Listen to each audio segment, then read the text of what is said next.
Today we're working on 2.7, probability of compound events. Two main concepts for today are independent and dependent events. We're going to talk about independent first. An independent event is going to be an event,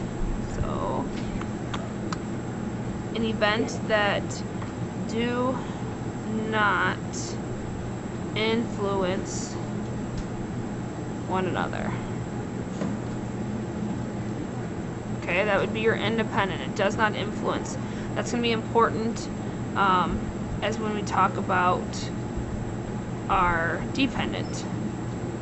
So the probability to find this, you're going to take the probability of A happening times the probability of B happening. So your equations are going to look a little different, but what's really important is that the events do not influence one another in an independent event. Whereas the probability of two dependent events happening, dependent is an event that do influence each other. Okay, so influence each other, in other words, the order does matter. We'll get into a little more detail on that. Probability of A then B happening, where in your previous one it was the probability of A, this is for the independent, and B happening. There's a difference in your words. So first A happens, then B happens. You look for find the probability of just A, and then multiplying it by the probability of B happening after A occurred. In order and replacement, things like that does influence, and we'll talk about that. We'll look at those examples here. Your first example here says, suppose you roll 2 number cubes. What is the probability that you will roll an odd number on the first cube and a multiple of 3 on the second cube? The first thing we're going to look at on a number cube, what are my options? Well, I can have a 6, 5, 4, 3, 2, or 1. That's the sides that can be rolled. So if I roll an odd, it's going to be either a 5, a 3, or a 1. So what is the chance? Well, how many total outcomes? This is from the previous lesson. There's 6 possible outcomes. And then how many were odd? There's 3. 5, 3, and 1. So there's 3 possible. So really the probability of it being odd is 3 over 6, which is 1/2. Now looking at the multiple of 6, which one of these are multiple of 6? Well, 6 is a multiple of 3, and so is 3. So we have 2 out of 6 is my probability of being a multiple of 3. The equation that we just talked about for an independent, this is independent because neither one influence each other, so therefore we're due the probability of A and B happening. It's going to be the probability of A times the probability of B. Now, take 1/2 times it by probability of B, multiple of 3, 1/2 times 1/3, which we got here, and we're going to get 1 over 6. So probably that you will roll an odd number in the first cube and a multiple of 3 in the second cube is 1/6. Take a look at our next example. It says you have 3 quarters and 5 dimes in your pocket. You take out 1 coin and then put it back. Key words here. This is going to be huge. So this tells you, since one event does not influence, or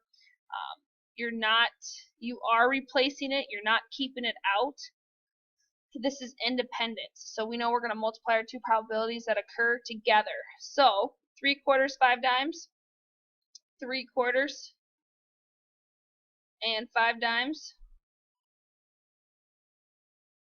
How many total outcomes do I have? 1, 2, 3, 4, 5, 6, 7, 8. 8 total. So that goes in my bottom. That was the previous lesson. How many affect it? Well, we're looking for a dime first. Well, how many dimes? I had 5 dimes. 1, 2, 3, 4, 5. So I put 5 over 8. Second one says now a quarter. So what's important here is that you see we put it back. We put this dime that we first originally grabbed, and we put it back in. So I still have 8 coins to choose from. And then I choose a quarter. Well, there's 3 to pick from, so 3 over 8 is what I have left. So, of course, this is an independent event, so therefore we multiply both probabilities together. So 5/8 times 3/8 it's going to give you 15 over 64. So the probability that you take out a dime and then a quarter is 15 over 64. Example 3. You have 3 quarters, 5 dimes again. You take out a coin, but you do not put it back. You do not put it back. You do not replace it. So that tells us that it is a dependent event. With a dependent event, you take probability of first times the probability of the second one happening without B being in there. So take a look. How many quarters? 3, dimes 5. So you still have 8 to start with. Okay.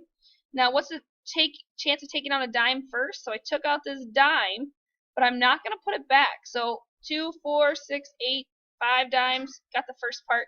This second part is what is tricky. Now you're going to pull out a quarter. Okay, but you no longer have this dime. This dime has already been pulled out. It's gone. So therefore you have 1, 2, 3, 4, 5, 6, 7 left. 7 left. How many of them are quarters? Well, 3. So you have 3 sevenths. You're going to multiply 5 eighths times 3 sevenths, and you're going to get 15 over 56. So the probability that you take out a dime and then a quarter is 15 over 56. What you're going to notice with your dependent, okay, dependent events, when you do not replace them, your denominator is going to change. Where in the previous 2 examples were independent and you kept the same denominator. But now this dependent, because they influence one another, as our definition, the dependents influence one another, that they will have a different denominator. Your last example says a teacher must select 2 students for a conference. Teachers only pick names from 3 freshmen, 2 sophomores, 4 juniors, and 4 seniors. What is the probability that a junior and then a senior are chosen? So I have 3 freshmen, 2 sophs, 4 juniors, and 4 seniors. Well, let's take a look. If I'm going to a conference, I need 2 different students. So that's going to tell me that it's going to be a dependent, but let's take a look. Probability that it's a junior. So how many total? 3, 4, 5, 6, 7, 8, 9, 10, 11, 12, 13. 13 total. I pick a junior. There's 4 juniors to pick from first. So the probability of picking a junior from randomly would be 4 out of 13. Now I need to find the probability then a senior is chosen. So I'm going to backtrack. This junior, one of these juniors are gone. So now I need to find the probability of choosing a senior. Well, the ticket here, it's 1, 2, 3, 4, 5, 6, 7, 8, 9, 10, 11, 12. There's only 12 students left in the drawing to be picked from because 1 student has already been chosen. Okay, a junior got taken. So now we're taking a senior. How many seniors? There's still 4 seniors to choose from. So that probability of picking a junior after, or picking a senior, excuse me, after a junior is 4 over 12. How do we find a dependent? Multiply them together. So we have 4 over 13 times 4 over 12, and that simplifies to 4 over 39. So the probability that the teacher will choose a junior then a senior is 4 over 39. That is all for today.